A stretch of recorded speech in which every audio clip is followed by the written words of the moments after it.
Welcome to Edtech Spark. What's going on in the world of EdTech? It feels like every week there's something new and exciting happening, and also something that makes you go, interesting approach. Exactly. It's a whirlwind. You've got the shiny new gadgets and platforms grabbing headlines, but then you have to dig deeper and ask, okay, but is it actually helping anyone? And who is it helping? That's the million-dollar question, isn't it? It's so easy to get caught up in the hype.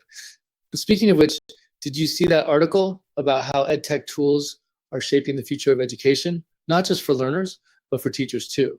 I thought it was really interesting how they framed it, not as replacement for teachers, but as an enhancement.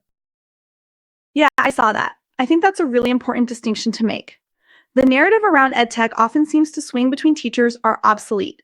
And this is a magic bullet that will solve everything. The reality is it's neither of those things. Absolutely. It's about empowering teachers, giving them tools to do what they already do, but more effectively, more efficiently, and with more data to inform their decisions.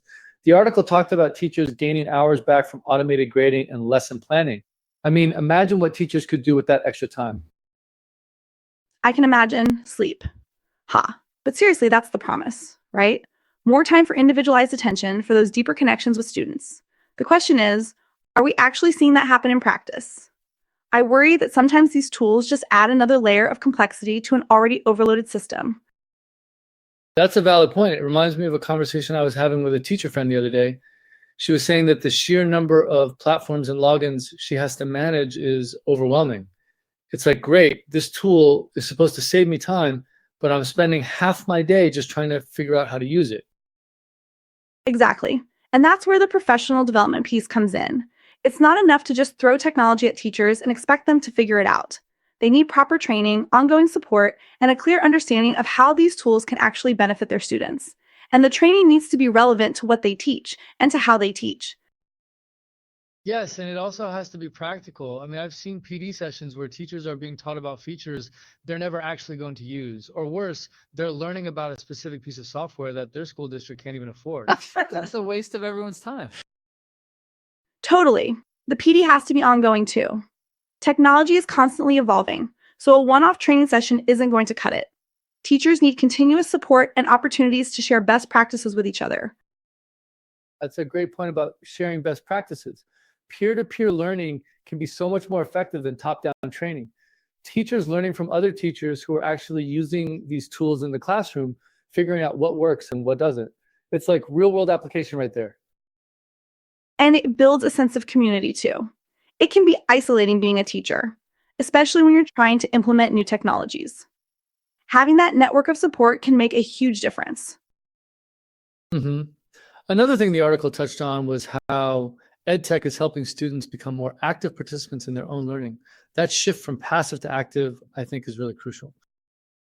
Definitely. The old model of just lecturing at students isn't working anymore. Kids need to be engaged, they need to be exploring, they need to be building things. And technology can definitely facilitate that. Things like simulations, interactive quizzes, even just collaborative documents where they can work together in real time. Yes, and it allows for personalized learning in a way that was never really possible before. Students can learn at their own pace, revisit concepts they're struggling with, and get targeted feedback. I think that's particularly important for students with different learning styles or those who might need a little extra support. But again, it comes back to the teacher. The technology is just a tool. It's up to the teacher to create the learning environment where students can thrive, to design the activities, to provide the guidance, to foster that sense of curiosity and exploration. Right. And it's not just about using the coolest new app. It's about using technology thoughtfully and intentionally to support specific learning goals. What do you think of the argument that EdTech helps align education with the modern workforce, preparing students for the jobs of tomorrow? I think there's definitely something to that. The world is changing so rapidly, and schools need to adapt. Students need to develop skills like digital fluency, problem solving, and collaboration. And EdTech can be a powerful tool for teaching those skills. But I also think we need to be careful not to become too focused on just preparing students for specific jobs. Education should also be about fostering critical thinking, creativity, and a love of learning for its own sake. That's a really important point. It's about creating well-rounded individuals, not just cogs in a machine. I like that. So it is about fostering creativity, yes, and it is about skills that allow them to make money. Exactly. It's a balance. And that balance is going to look different for every student, every school, every community. There's no one size fits all solution. What about equity? The article mentioned that some students and schools are being left behind in this digital shift. That's a huge concern. The digital divide is still very real. Some students don't have access to devices or reliable internet at home. Some schools don't have the infrastructure or the funding to support EdTech initiatives, and that just exacerbates existing inequalities. And it's not just about access to technology. It's also about digital literacy. Students need to know how to use these tools effectively and responsibly. They need to be able to evaluate information critically, to protect themselves online, and to use technology to create and innovate. I agree completely. And I think that's where the responsibility lies, not just with schools, but with EdTech companies as well. They need to be designing platforms that are accessible to all students, regardless of their background or abilities. They need to be providing training and support to teachers to help them bridge the digital divide. And it's not just about designing accessible platforms, but also about creating content that's relevant and engaging for all students. Culturally responsive materials, resources in different languages, representation of diverse perspectives. These things matter. Absolutely. It's about creating a learning environment where all students feel seen, valued, and empowered. There was another article I saw about Ava Information winning an EdTech Breakthrough Award for their TR535N AI auto tracking camera. It's cool technology, but I immediately start thinking about how it fits into the equity conversation. Right. And while that tech sounds amazing for recording lectures and presentations, who benefits most? Is it primarily for well-funded schools with advanced tech infrastructure, or can it be adapted and used in more resource-constrained environments? That's always a question in the back of my mind. Exactly. And even with something like that, you need to think about teacher training. Do teachers know how to use all those fancy AI features? Are they comfortable being filmed? It's not just about the technology itself, but about how it's implemented and used. It goes beyond comfort, too. Teachers need to understand the pedagogical reasons for using it. Are they just using it because it's cool and new? Or is it actually enhancing the learning experience for their students? Yeah, the shiny object syndrome is a real thing in EdTech, isn't it? Everyone wants the latest gadget, but sometimes the simplest tools are the most effective. Always. I think we have to be really critical of the claims that edtech companies make. They're selling a product after all. And sometimes those claims don't quite match up with reality. It's about evidence-based practices. Let's see the data that shows that this tool is actually improving student outcomes before we invest in it. That's a good point. And I think that's where research and evaluation come in. We need to be studying the impact of EdTech tools in real-world settings, gathering data, and sharing that information with educators and policymakers. Actually, speaking of impact, did you see the news about Sarasa being shortlisted for the Global EdTech Prize? Yes, I was really interested in their focus on teacher mobility. The idea of creating a global teacher supply chain is pretty innovative. I think that's fantastic. It addresses two major issues at once: the global teacher shortage and the need for career advancement opportunities for teachers. And it's putting teachers first, which is refreshing. The fact that they focus on equipping teachers with internationally recognized qualifications and helping them find placements in different countries, I mean, that's a real game changer. Imagine increasing your salary that much. It's a great concept, but I also wonder about the potential downsides. Are we potentially creating a brain drain in some countries where the best teachers are being lured away to wealthier nations? And what about the cultural implications of having teachers from one country teaching in another? Those are definitely valid concerns, and I think it's important to address them proactively. Maybe it's about building partnerships between countries so that teachers can gain international experience, but then return home to share their knowledge and skills, or about ensuring that teachers are equipped to teach in culturally diverse classrooms.